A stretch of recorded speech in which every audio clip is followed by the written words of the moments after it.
একটা কথা কি, কথাটা তেতো হলেও একদমই সত্য। বাস্তবতা আর জীবনের সাথে অনেক অমিল। বাস্তবে আমরা যেটা দেখতে পাচ্ছি, পেছনে তার চরিত্র অনেকটাই ভিন্ন। আসসালামু আলাইকুম এভরিওয়ান। আজকে আমার একটা ছোট্ট ব্লগ নিয়ে চলে আসলাম। যারা ফেসবুক থেকে দেখছেন অবশ্যই শেয়ার করে দিবেন এবং লাইক কমেন্ট করবেন। আর যারা ইউটিউব থেকে দেখছেন অবশ্যই আমার ইউটিউব চ্যানেলটি সাবস্ক্রাইব করে দিবেন। প্রথমে আমি আমাদের বাচ্চাদেরকে নিয়ে বেরিয়ে পড়লাম পিৎজা খেতে। ওরা খুব পিৎজা লাভার, তার জন্য বাসা থেকে রিক্সা নিয়ে বেরিয়ে পড়লাম।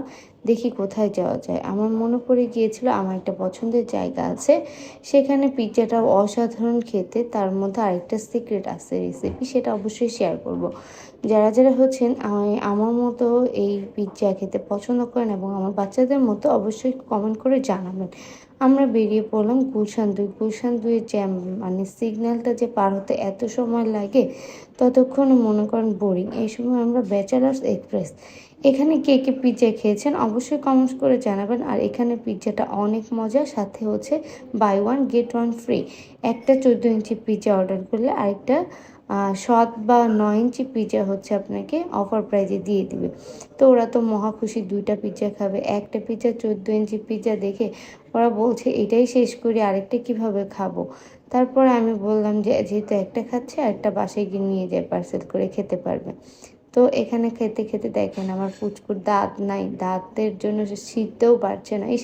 ওর কাছে এত কষ্ট লাগছে। তারপর অবশেষে যুদ্ধ শুরুর পরে শেষ হচ্ছে যুদ্ধ। আর আমার মেয়েটাও সেম করছে, দেখেন আপনারা। আর আমরা তো বুঝতেই পারেন কি পরিমাণ পিৎজা লাভার, ফাস্টফুড খেতে চাই। আর ওদের নাকি পিৎজাটা অনেক ভালো লেগেছে। নেক্সট টাইমে যখন আসবো তখন এখানে আবার নিয়ে আসবে, সেটা বলছে।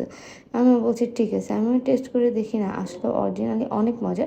যেহেতু আমি এখানে ম্যাক্সিমাম টাইম খাই, আমার এটাতে ভালো লাগে, আমি ওদেরকে প্রেফার করেছি এখানেই নিয়ে আসবো। নিয়ে আসার পরে আরেকটা হচ্ছে ডেলিভারি বয়কে বললাম যে আরেকটা পিৎজা হচ্ছে তুমি অর্ডার করে দাও, মানে পার্সেল করে দাও। আর দেখেন দাঁতগুলো, একটাও দাঁত নাই, সে আবার খাবে পিৎজা। পিৎজা খেতে খেতে হাঁপিয়ে পড়েছে, বলছে আর খেতে পারবো না। পুরো পিৎজাটাই আমরা তিনজনে শেষ করে ফেলেছি এবং তারপরে কোক খাচ্ছে। দেখেন ওদের দেখলেই মনে হয় যে না অনেক মায়াবী। আমার কাছে অনেক ভালো লাগে আমার সন্তানদেরকে, মনে হয় আমার পৃথিবীর সব থেকে সেরা উপহার এই জিনিসগুলো। তারপরে আমাদেরকে এরপরে পিৎজাটা প্যাকেজিং করে দিল, বাসায় নিয়ে যাওয়ার জন্য প্রস্তুত হলাম এবং বললাম শূন্যপান চলো এবার খাওয়া শেষ।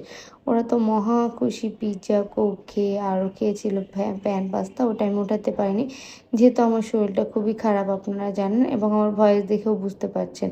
তারপরে তারা বলছে চলে আসে চলে আসে চলে আসে বলে বলে আমরা আমাদের